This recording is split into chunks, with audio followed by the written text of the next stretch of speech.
Now, today's top stories and Power of 5 weather from News 5. Sponsored by Akron Children's Hospital. Good morning. Today's top story is the Take a Hike historical walking tour back for its 13th season in Cleveland. Yeah, each tour is limited and reservations are required. Spots are available this month and next month. You can find that information right now on our News 5 app. When you think of carbon monoxide poisoning, you probably think of close quarters, perhaps during the winter. But it can also happen out in the fresh air and be just as deadly. We spoke to a Northeast Ohio couple who experienced that tragedy firsthand, and they say they want to make sure no other family suffers the way they have. Water is the backdrop to some of Doug and Chrissy Taylor's best memories.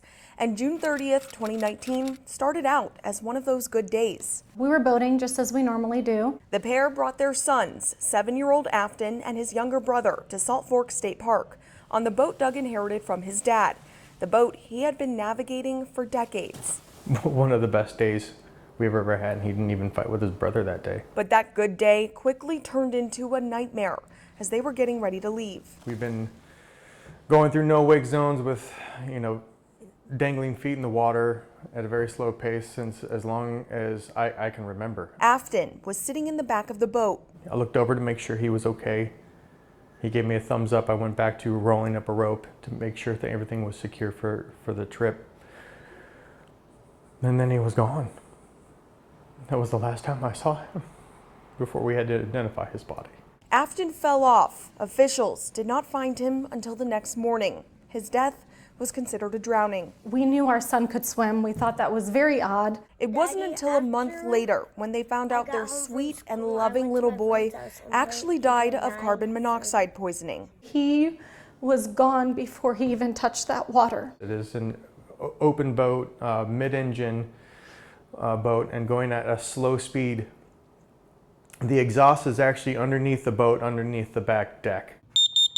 Warning, carbon monoxide. The colorless and odorless gas can emit from the engine and create a vacuum of toxic exhaust on certain boats, curling up the back of it, especially dangerous if docked or at low speeds. We've all sat back there. We've all sat on those back seats too. Despite their unimaginable grief, when we lost Afton, there was just this hole right here, and it never, ever gets filled again.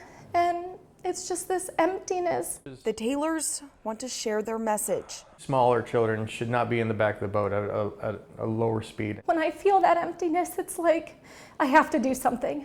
We have to do something. We have to tell other people about this. The Taylors have started an organization called Love Like Afton. They say they want to talk to as many schools and families about carbon monoxide poisoning as they can. Officials say it is just as important to have a carbon monoxide detector on your boat as it is your house. Reporting for News 5, I'm Jessie Schultz. Sponsored by Akron Children's Hospital.